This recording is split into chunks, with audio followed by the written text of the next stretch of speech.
Kelly, Deputy CEO of the Hepatitis Foundation, finalist this year in the Safest Place to Work Awards for small business category. Well done, congratulations. Thank you. How did it feel to be nominated this year as a finalist? It was really good for Susan and I and our team. It was a surprise, to be honest, because we weren't expecting it to be nominated, but to be nominated and to actually go to the awards, we felt like it was a huge achievement for us because we've put in a lot of work. Our whole team has put in a lot of work for this.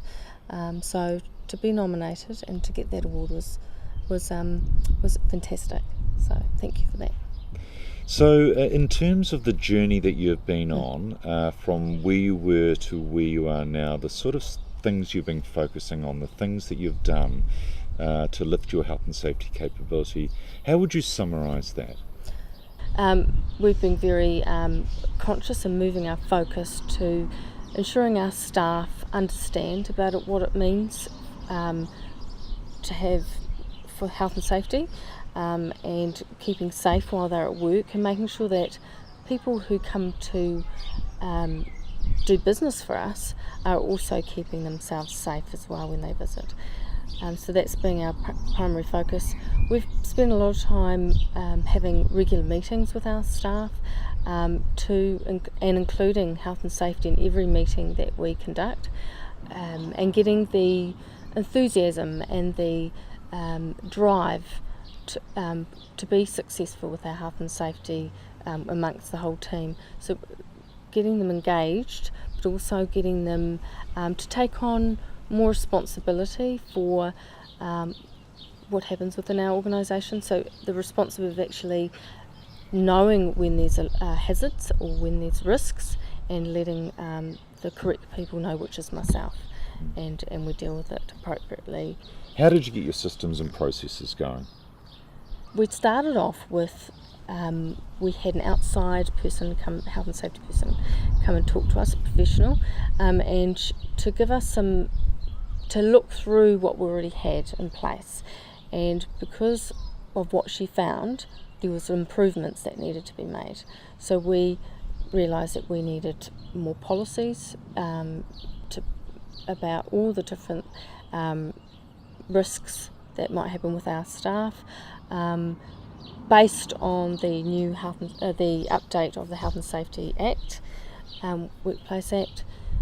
So we worked on the policies there. We've updated them. We've worked on getting our board up to date and get formal training for them, because I didn't have that before.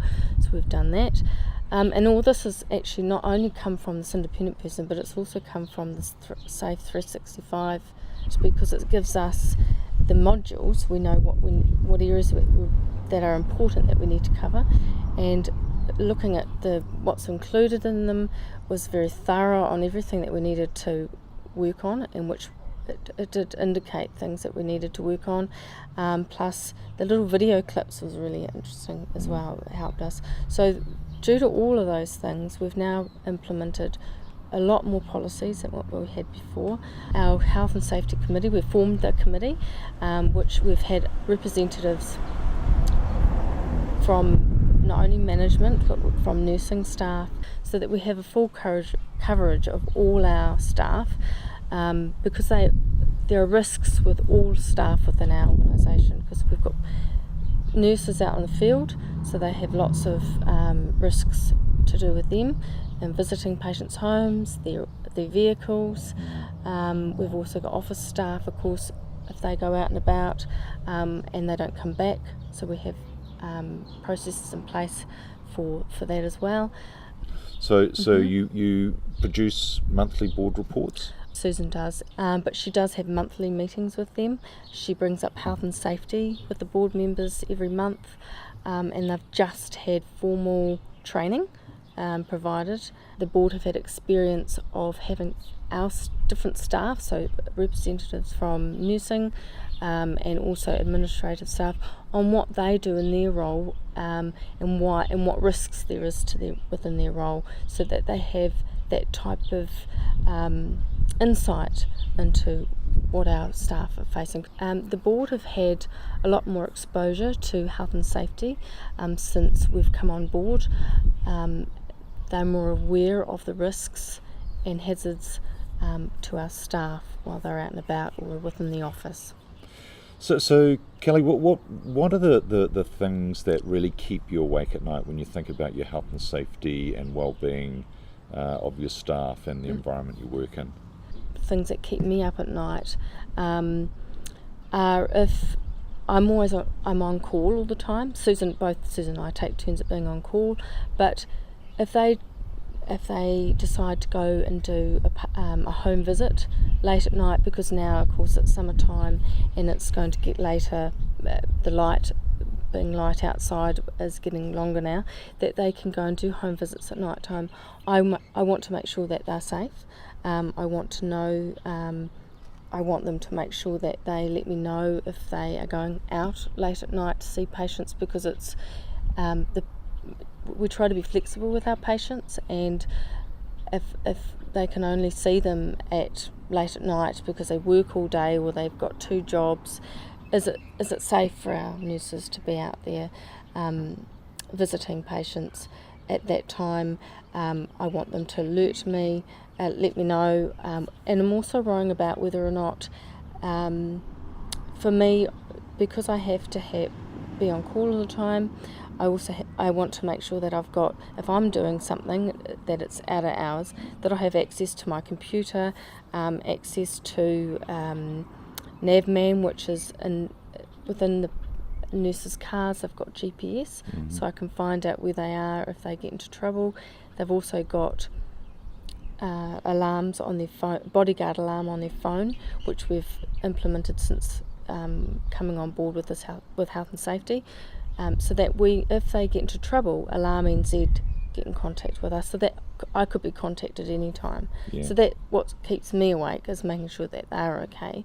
What are the key areas that you're looking to focus on? We really want to focus on keeping the momentum going, because we've got everybody seems to have got on board with health and safety, not just the health and safety committee members, but also our staff as well.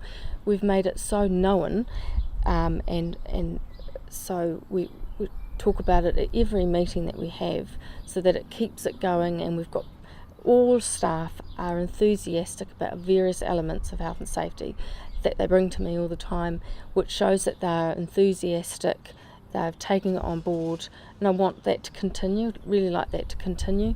And also we want to focus on, as managers, there's areas that we want to focus on, like making sure that we get proper training for crisis management, plus also keeping up to date with legislation changes. So, and that's annually, we want to make sure we do that. We want to encourage other members of staff to be involved in the committee. So next year we're going to be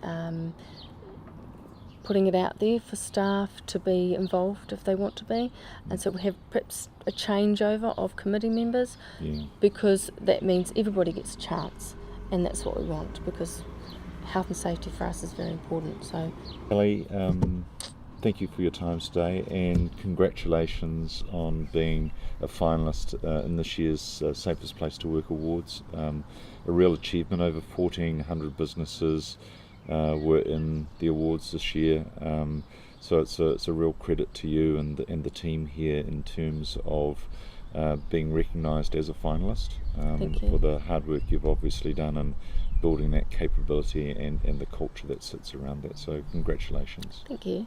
It's a great honour. Thank you.